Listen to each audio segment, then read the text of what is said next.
All right. I think we've got 18 people on this call, and that's a good enough number to start this conversation. First of all, I want to say thank you for all of your time. It is an honor to be in this group. It's an honor to speak with you all. The Homeless World Cup has a lot of initiative, a lot of power to it that can bring about a lot of change. And Coaches Across Continents is very proud to be part of that network, and we're happy to connect with all of you here. With that in mind, I think we can begin our presentation, which will hopefully be up on everyone's screen.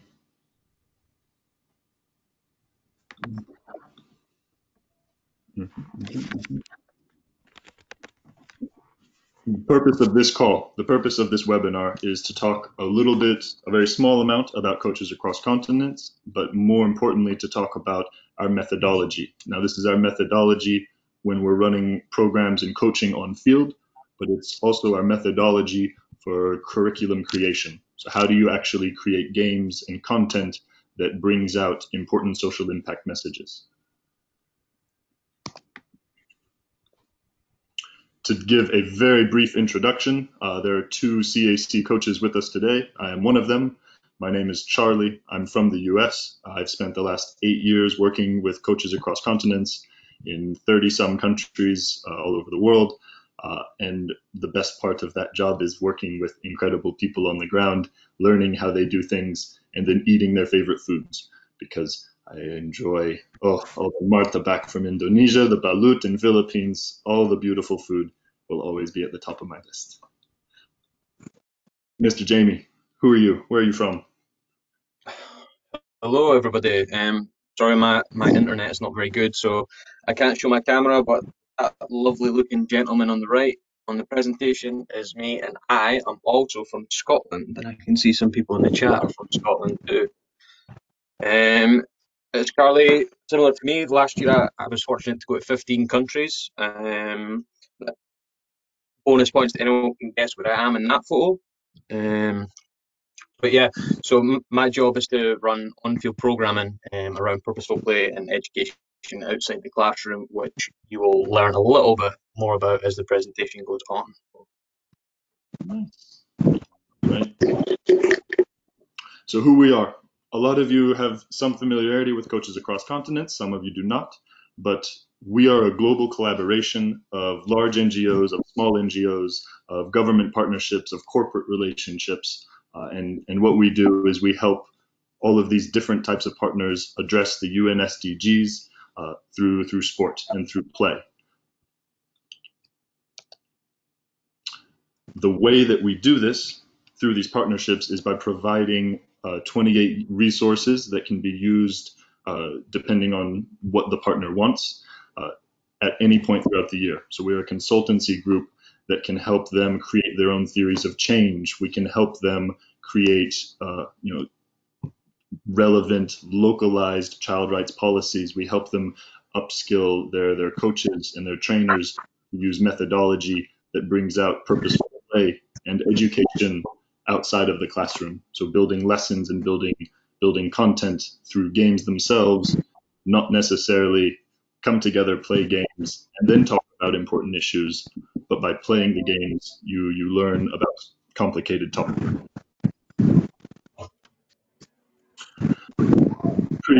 A pretty map of the world. It's slightly skewed. I always hesitate to put up a map of the world because the perspective is always not perfect. But here's a general map of where we're working in 111 plus countries. We're addressing through our partnership 16 of the UN SDGs. Naturally, we have a stronger focus on some of them than others, but we're going to get to a lot of UN SDG priority later in this presentation. And we are not in Antarctica yet. Boss likes to joke, but maybe we'll be playing with the penguins eventually. So, as far as webinars go, we're very aware that listening to one person talk for an hour is not very fun. It's not engaging and it's not helpful in a lot of ways. So a lot of this we're going to hope is going to be built off of some of your input through either the chat box, or if you're comfortable and your internet is good enough to speak up and give some answers. But to start us off, I'd like to ask a question. And it's a two-part. But when you hear the phrase self-directed learning, what is the first thing, or what are the first couple words that would come to mind? So that's the, if you are able to type a little bit into the chat box, give me an answer. What's self-directed learning? And then that will build into how we talk about purposeful play, which are two of the pillars that Coaches Across Continents is built on.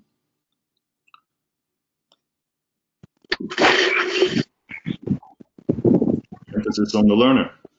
Absolutely. I think where there's education, if the emphasis is put on the teacher, then they're losing the priority, they're losing the focus. So that's a good point. The individual learning, absolutely.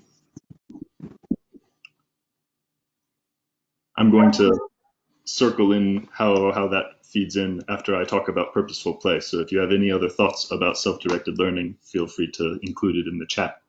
But the idea behind purposeful play is that play by itself can bring out all sorts of developmental goals, all sorts of ability in learning. But if it is unstructured, it has its own value. But if there is a little bit of structure, if there is a purpose behind the play, then you can help guide an individual through purposeful play to learn about specific issues, which is very connected. And if I end up muting anybody, I promise you it is not personal. It is only because there is sometimes background noise.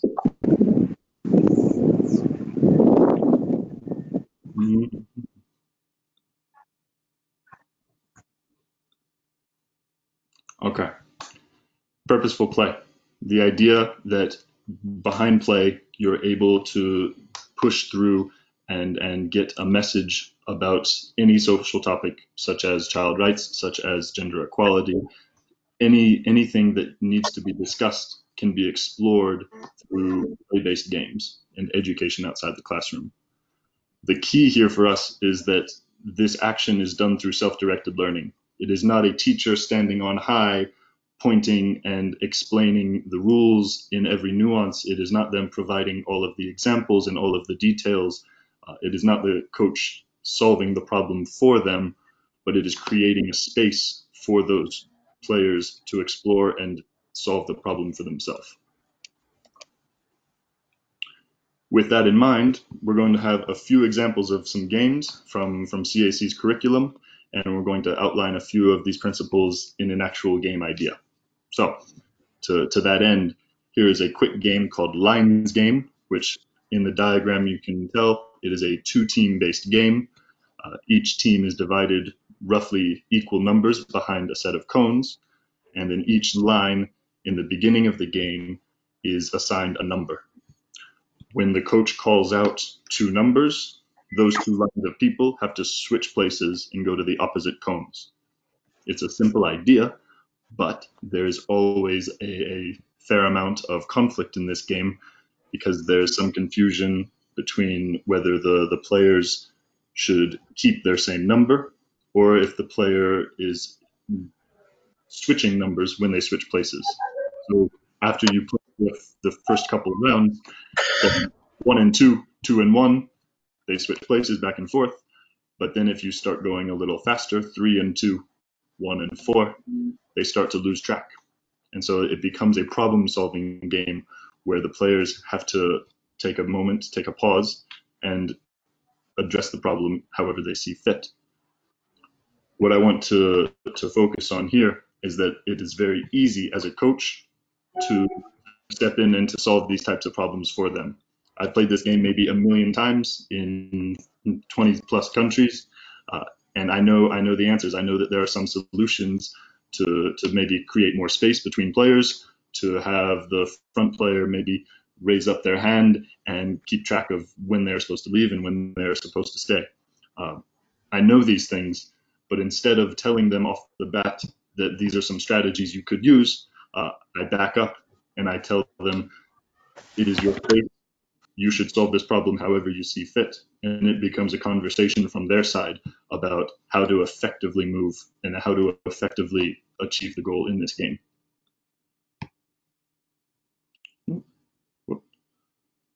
Goodness. Apologies for that. We have 4 games total that we're going to go over. The next game. In this straightforward game, there's 4 spaces assigned in the beginning. Uh, what we like to focus on typically is talking about the gender norms, to talk about the differences in stereotypes between men and between women. So if we start this game, one of the first things we do is we ask the group, what are some of the characteristics that you would describe as male? And 9 out of 10 times, the first word is going to be strong.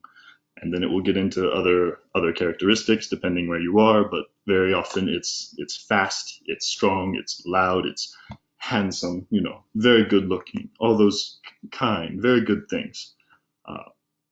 You play this game where it's essentially two of the squares of people will come into the middle and they will play handball against each other.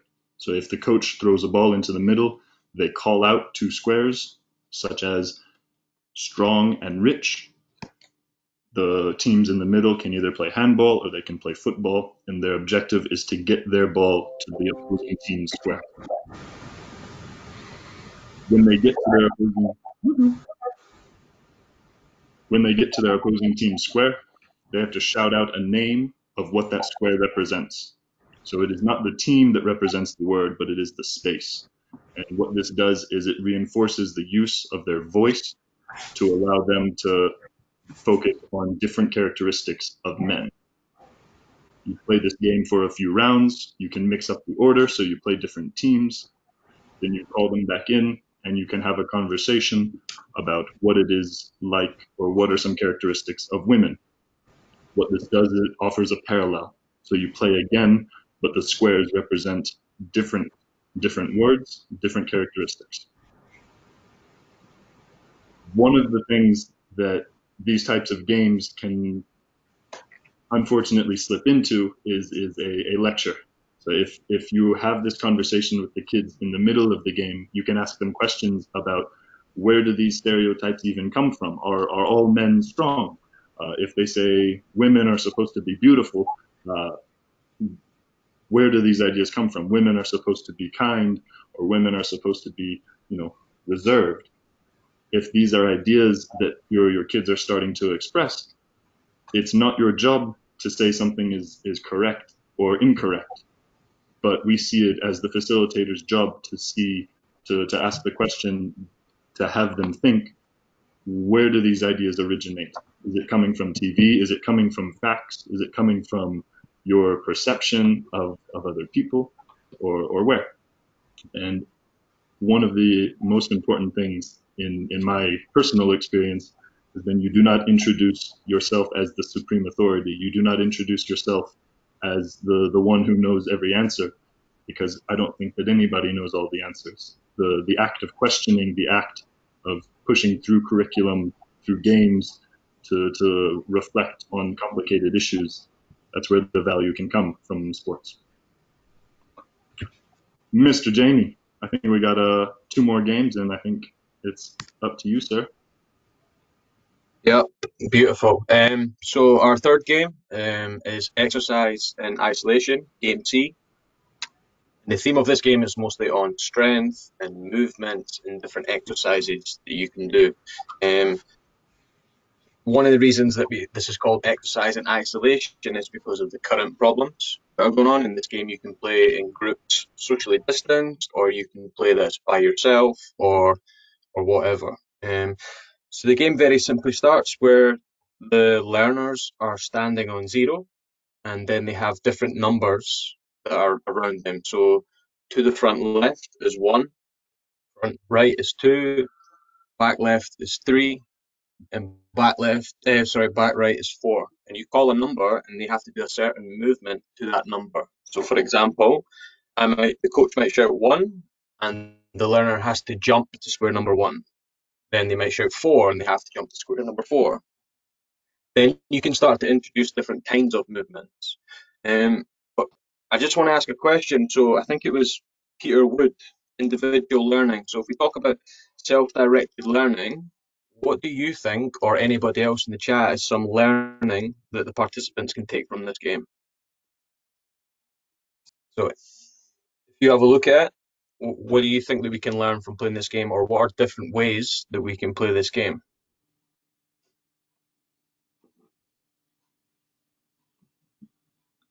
Mhm. Just give you all a few seconds to have a think. Listening skills, yep. What? Anything else?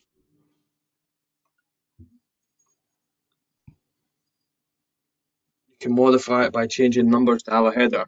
What do you mean like by that, Peter? You can unmute your mic if it's easier and you want to explain it to the group rather than just writing it in the chat box.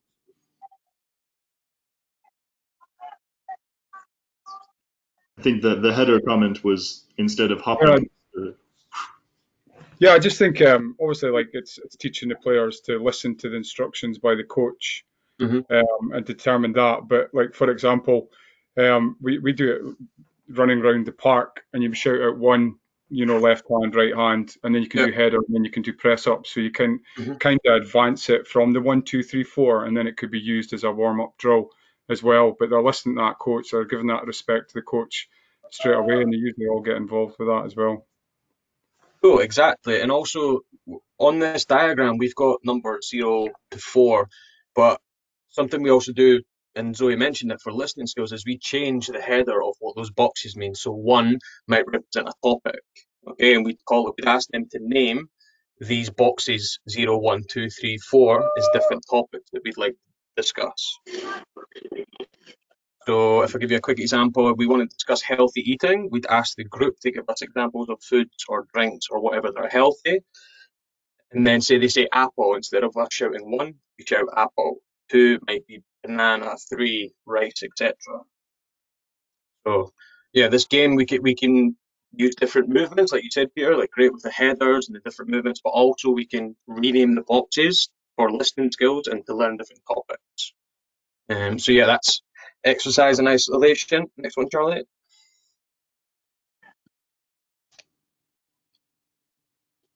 Boom, go to go, game D, and this is probably one of my favourite games, particularly because there's a little bit of competition in it. If I'm honest, just that little bit of competition can make it a little bit more fun sometimes. But anyway, so as you can see from the diagram, there's two teams, and each player has a number. In this particular example, it's 1 to 5, um, and then the goals are labelled. So this time we've chosen to discuss sexual health and different choices that you can use to protect yourself from HIV, STIs, unwanted pregnancy, etc. And the way this game works is we ask the players to name the goals for these different ways to protect yourself, and then we call a number. So, for example, if we shout number one from the black team and number one from the blue team come out and they play a 1v1 against each other to try and score the correct goal. So I might say no, one. Two players from each team that are number one, they come out, they play a 1v1 to try and score into the goal that's labelled say no. A game you could call out two numbers, so for example 1 and 4, and tested together. Then it becomes a 2v2 to try and score in the tested together goal. But we specifically, as I mentioned in this example, are using this game to discuss sexual health. But what are some other topics you think we could use this game to play? So just now it's discussing sexual health, but what else could we use this game to discuss?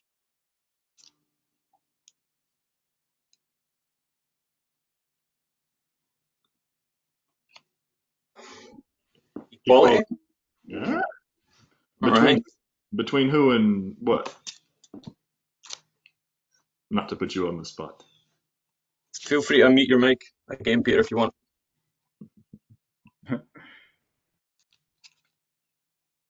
So basically, you could use this game because obviously you're mentioning sexual health, but it might be a good thing to say, should women be paid less than men in certain jobs?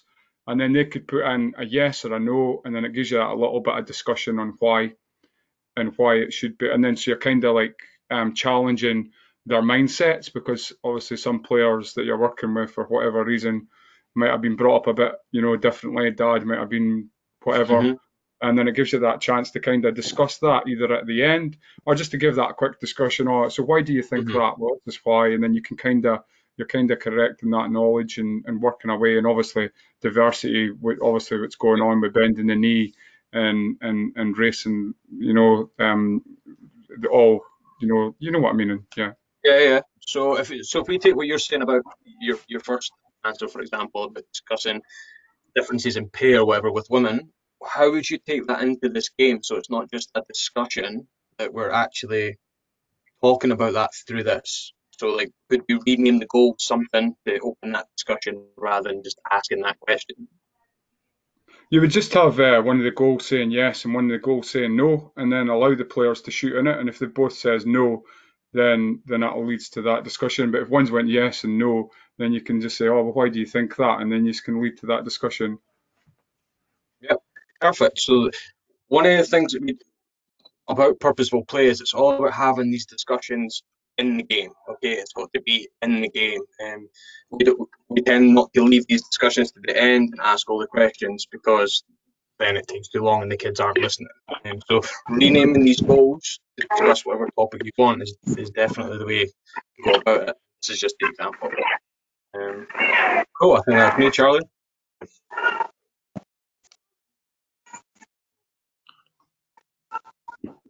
Nothing specific there, Jamie, but I would just nothing specific. I think that his idea also has the opportunity to build that game.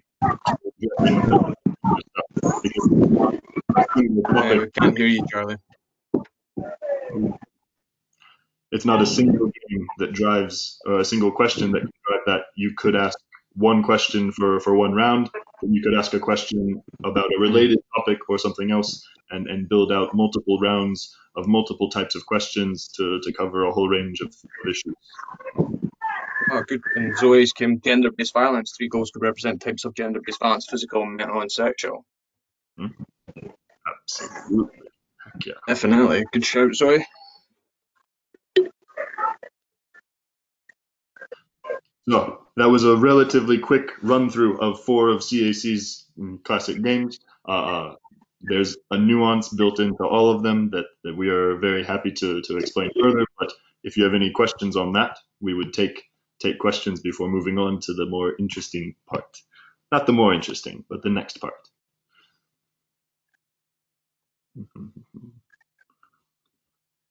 Absolutely. If you didn't get the point, that is just my fault. Ugh.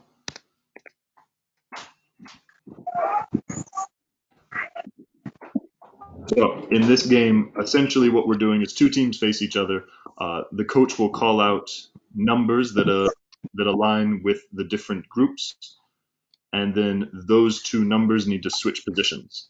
What will end up happening is you call out progressively faster and faster combinations of numbers, and so it becomes more difficult for the groups to remember where they need to go for the next line, and they end up getting confused.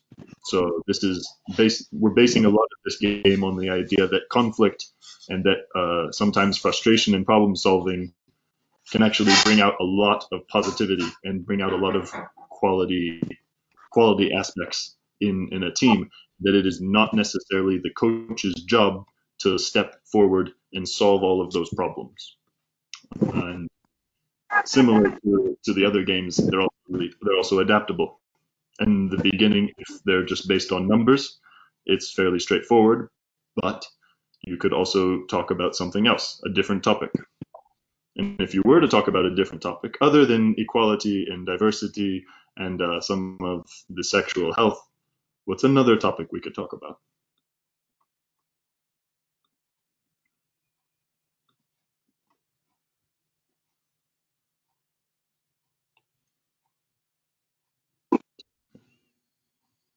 Should you have VAR?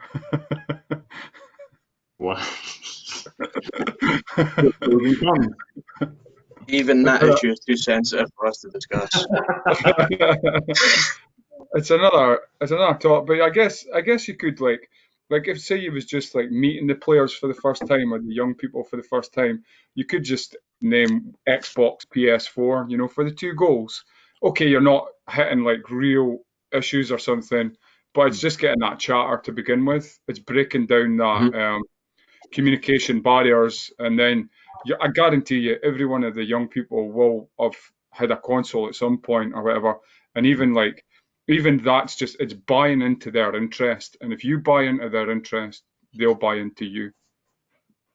Beautiful point, and 100%. If you get them talking, the act of speaking up and using your voice is one of the things we really try to push for all of the games, because as they get more comfortable with their voice, they'll be more comfortable challenging problems that they see in their own life, in their own communities, and that can start in a game talking about Xboxes.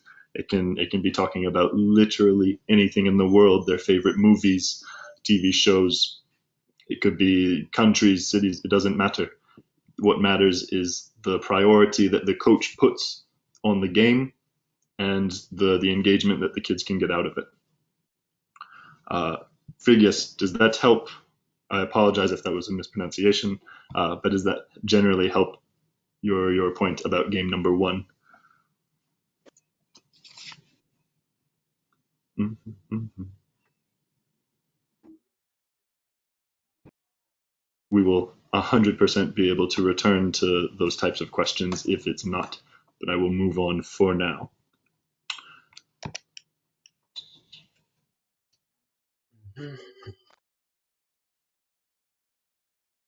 All right, Jamie, a little bit more for you here. Yeah, sweet. So now that we've explained to you what some of our games are and a little bit about self-directed learning and purposeful play, we're going to give you guys a challenge to create your own game. Okay? So what we're going to do, if you just skip to the next slide, Charlie, you guys have to pick your favorite game from what we've explained. Okay, so whether it's Lions game, which is game A, four normed, game B, exercise in isolation, game C, or go to goal, game D. And all we want you to do is pick one of those letters, A, B, C, or D, whichever is your favorite game, and type it in the chat. Decide whatever game you like best, game A, game B, game C, or game D. Put it in the chat, and then we'll. Oh, game D is running away with it. Oh, there's a late shout for game A. Oh. Mm. Oof. Game D. For full context here, Jamie and I had a conversation before this call, and he was confident game D would be the one, and I was rooting for game B. I am incorrect, it seems. Mm-hmm. All the votes for game D. If anybody else wants to vote, it's only game D that's allowed. I think yes, Peter. I think D is going to win this one. All right. All right, another 5 seconds, and then we'll start Mm-hmm. with it all. Lyndon with a late game D shout. All right, Charlie, I believe that's the winners bracket over here. Sweet. So D is the most fun for the players. Remember that, Charlie, just for future reference. So what we're going to do now. So game D was mostly UNSDG3, which is good health and well-being, which covers sexual health, of course. And we want you guys to pick what we're going to adapt game D to, whether it be UNSDG 2, which is zero hunger, UNSDG 4, quality education, UNSDG 5, gender equity, or UNSDG 10, reduced inequality. So if you put the number of the goal that you want to change the game to in the chat, so 2, 4, 5, or 10, and we'll work to adapt that game to that UNSDG. What's reduced inequalities? Could you say what these mean? What you're meaning by these? Yep, so reduced inequalities, one of the targets, so each UNSDG has specific targets that they want to meet by 2030, and reduced inequalities discusses the differences in, for example, boys' education versus girls' education around the world, and the different opportunities that creates.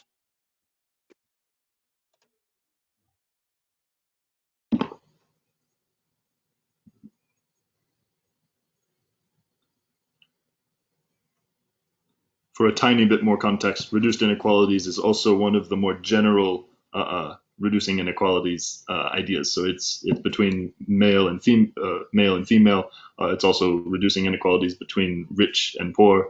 and literally any type of inequality that exists, they try to address in some capacity. Goal 2. 4, 10.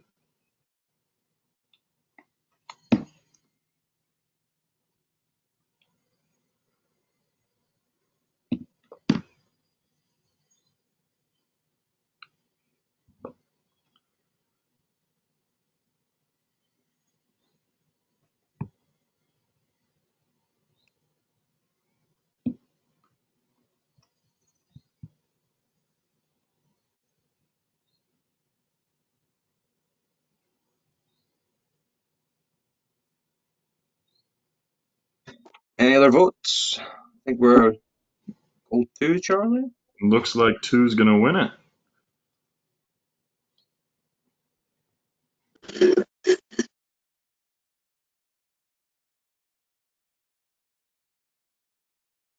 All right. I think maybe goal 4. Yeah, I think we're goal 2. I think we're good. Goal 2. Okay, there we go. So if you just want to go back to the game, Charlie, so everybody can see it. Mhm. And what I'll do is, just to give you a little bit more context in case you've not seen them before, I've put in the chat specific targets for goal 2, zero hunger. And we're going to work to take this game, which is about sexual health and UNSDG 3, and we're going to adapt it to cover UNSDG 2, zero hunger. I'll hand over to you, Charles. All right. All right.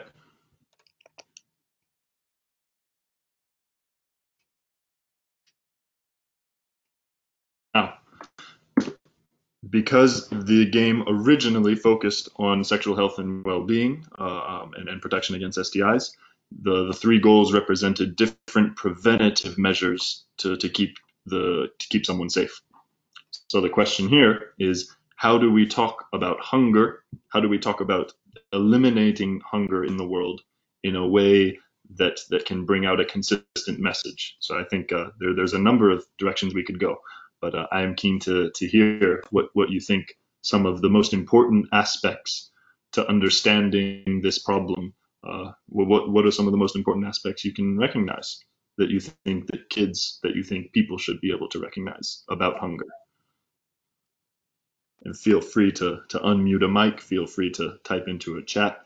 But I've got some answers. I'm not going to give all the answers because that's not self-directed learning.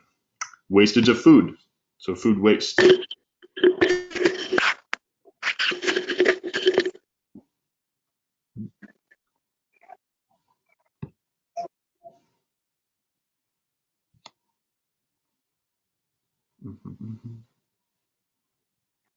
So wastage of food would definitely be one of the reasons that there is potentially one of the reasons there is hunger in the world is that some people are wasting their food. Learning how to cook on a budget. Ooh, so that's a good solution. So that is not a problem itself. That is one decision or one choice that you can make to help the problem. Investing in local farmers is another great decision. If you're supporting the local farms nearby, they'll be able to prosper. They'll be able to provide more food, and that helps in so many different ways: transportation, supporting businesses, etc. Absolutely. Sharing is caring. Absolutely. Industrialization is treat to food security. I think I want a little bit more there, Coach Ronnie. What I'm not quite sure I know what you mean. Threat. Okay. There we go. Yeah. Mm-hmm. Create your own farm. If everyone had their own farm, that would be a pretty bring a lot more green into this world. Okay. So, in a very simple sense, this game that we talked about has 3 goals. And if you want to talk about ending zero hunger or getting to zero hunger, I think that one of the best methods is to talk about solutions to address hunger, or to talk about possible choices that you can make as a 7-year-old kid, or as a young coach, or as an adult, to fight for this goal, to address some of the targets within this goal. And we've gotten a bunch of great answers. I think investing in local farmers is a great one. I think that learning how to cook on a budget, so learning how to not waste your food, but use your resources, your economic resources, to get as much food as possible, or to get as much quality meals and understanding of food, is important. And create your own farm. Build a garden. If you have that ability, of course, build a garden. Why not? I think that many people in the world don't quite have that ability because of whatever reasons. But if you have space and if you have time, I think certainly growing a garden will help kids understand the process of food, and it will help them connect in a lot of ways. So now, most games, when we play them, we like to have the initial setup of a game introduce a problem. So in this case, hunger is the problem. And maybe we would talk about food wastage. Maybe we could talk about malnutrition. Maybe we could talk about something else associated with maybe we talk about how more women suffer from hunger and from lack of food security than men. These are all negative, and they're all important to know aspects of the issue. But then the idea is, within one game, you can start with the problem, and then you build a progression to talk about a solution. So maybe in the first round, you play a game where each of the goals represents a negative aspect or a reality of the food shortage problem. And then you pause, you come together as the group, you have a quick conversation about what are some solutions to this. Maybe it's learning about nutrition in homes and schools. Maybe it's learning how to grow your own food. And then you can label these goals to become those solutions. As the facilitator, one of the most important parts of this process is that it's a conversation. The answers aren't coming from me as the coach, but the answers are drawn out and they're offered from the participants themselves. So what this does is it creates an atmosphere where the players are engaging, and the players have this idea that I'm helping build the session. I'm helping build this game with my input. And what that does is it helps ingrain the ideas, it helps ingrain the message more thoroughly, rather than I'm coach, come here, malnutrition, unbalanced male-female hunger realities, food wastage. Those are the 3 bad things about hunger. Each of these goals will represent one of them. Play. There's a difference between that and having the conversation first. So what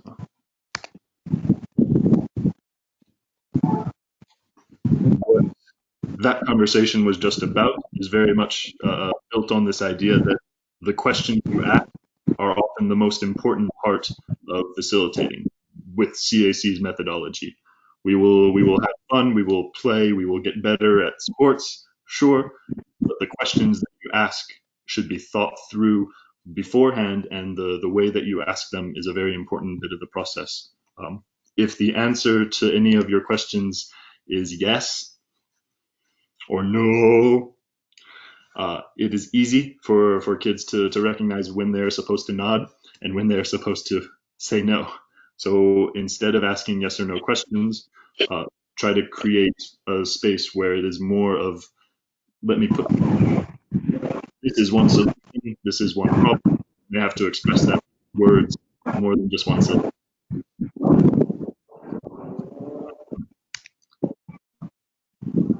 Now, we are crushing it with time, so I feel that you guys have done a lot of very good chat box, a lot of great input. But, this is a different type of gamification. This is a different type of coaching methodology that is not prioritized in many places, because sport is still sort of built around the idea of competition and teamwork. those are the things. And we're not going to minimize the importance of competition and teamwork, but we are trying to focus on how sport can build out a lot more content, build out a lot more opportunity for learning than only scoring the goal and moving there. So I think if there's any thoughts, I'd be very curious to learn uh, if people have had experience with this type of coaching before, if they think that it has some value, or if they think that there is some weakness. But also the act of creating a game. You took one game and we've now changed it into a message about ending hunger. So this game could theoretically be played, COVID willing, um, next time you're on field if you wanted to talk about hunger. It could also easily adapt to something else. But any any thoughts about the process, any thoughts about the methodology, very, very welcome here.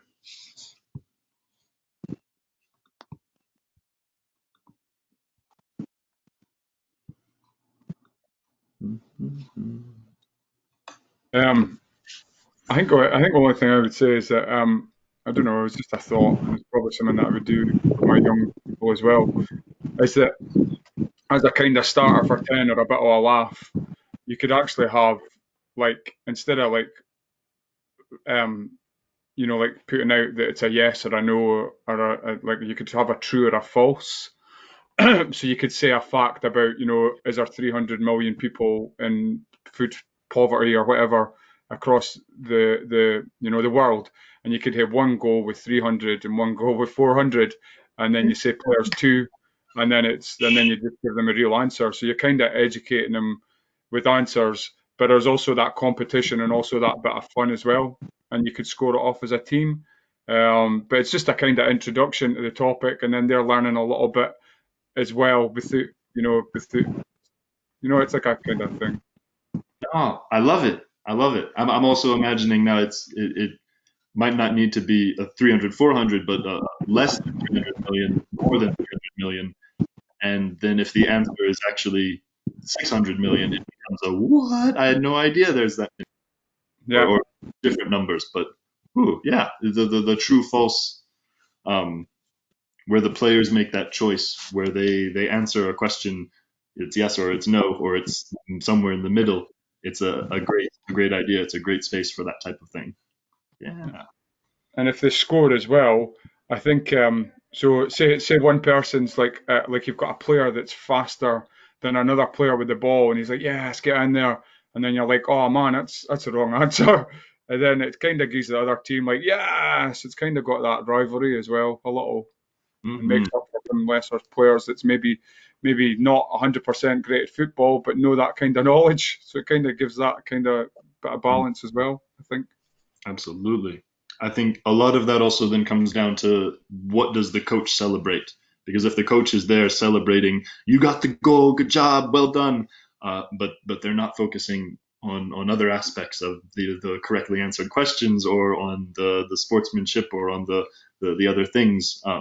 It's often, yeah, up to the coach to create the atmosphere of celebrating not only success on a field, scoring goals, but success in other ways. So it's redefining that concept, which is a great opportunity in this type of game and in coaching in general. Mm-hmm.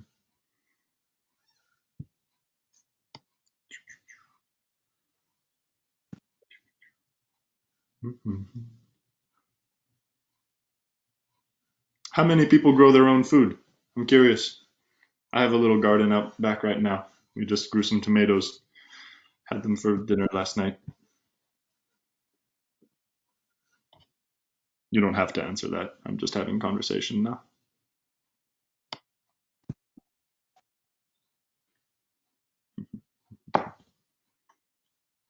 Mm-hmm. Mm-hmm. It's a very, very good question. So how do you use this technique and ensure that it's not forced? Uh, there's a balance, because of course the kids come for play, they come to enjoy, and if suddenly they realize, oh no, I'm studying things, maybe they'll be turned off. Um, the solution to this, in my experience, and what I've talked about and heard from other organizations around the world, is that so when kids come for a session, they come to play and have fun the way they expect to play and have fun. But if the coach is able to slide in a few of these types of activities or to play a few games that have enormous emphasis put on the fun with only a little bit of the message, it's a way to dip their toes into the water, to get used to the idea that you can still have a lot of fun playing the normal game, and all you have to do is think, this goal represents something about hunger. I'm going to shout something about hunger, and I'm just going to play normal.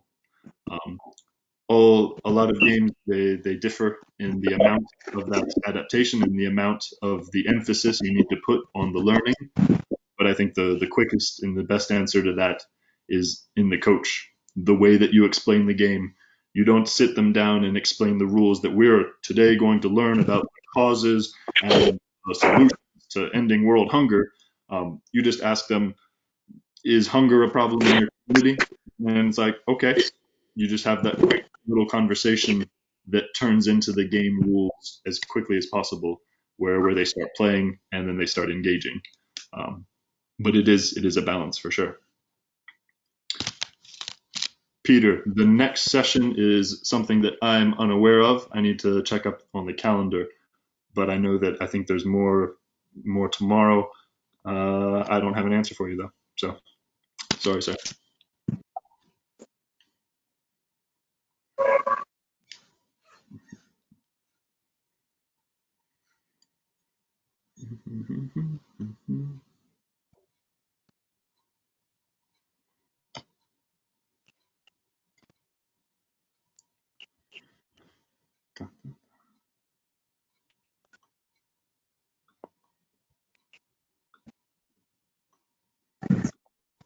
Mhm. Absolutely. So Coach Ronnie brings up a good point that the coach should have the right information and be sensible enough to guide the players. In an ideal world, the coach will have answers, and if the coach is able to bring out those answers from the players and not give them themselves, that is best. But sometimes important information should be passed, and if the coach has that information, of course it is their place to do that. Um, One of the traps a lot of facilitators fall into is sometimes they put up a bit of a wall, and when they're asked something that they don't have expertise on, they will either make something up or they will try to answer in a roundabout way. And in both of those situations, I would argue that it is much healthier and better for the coach and for the player, but for the coach to say, "I don't know that right now. Let me do some research, and we'll come back next session, and I can give you a proper answer."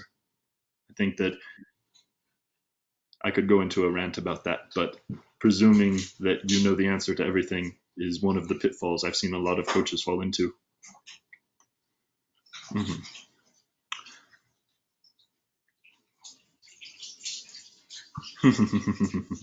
And thank you, Zoe, for that bit. Um, the last question I'm seeing is where we can get to know more games. CAC has a lot of free curriculum out there, so if you wanted to see some more curriculum content, best chance is to get in touch with us and we can pass that along to you. We'll...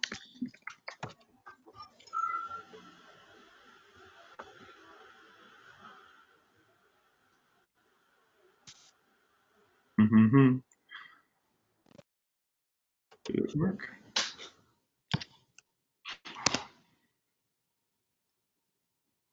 All right.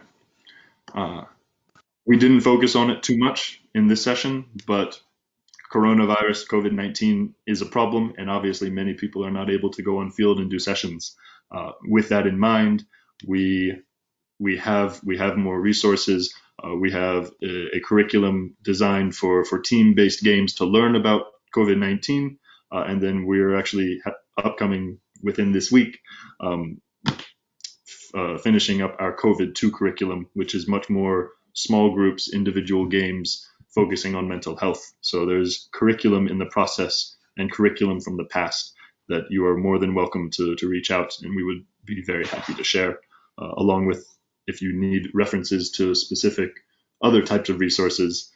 This is our wheelhouse, so we can do that conversation.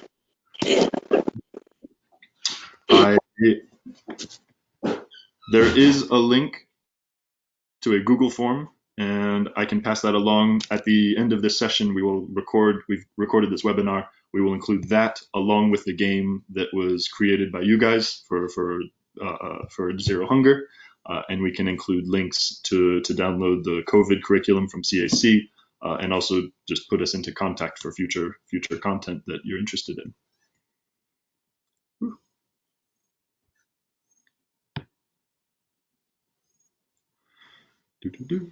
All right, Jamie, anything from you? Final goodbye.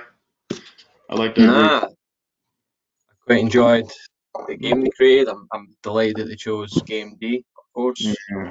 No, but on a serious note, it's good.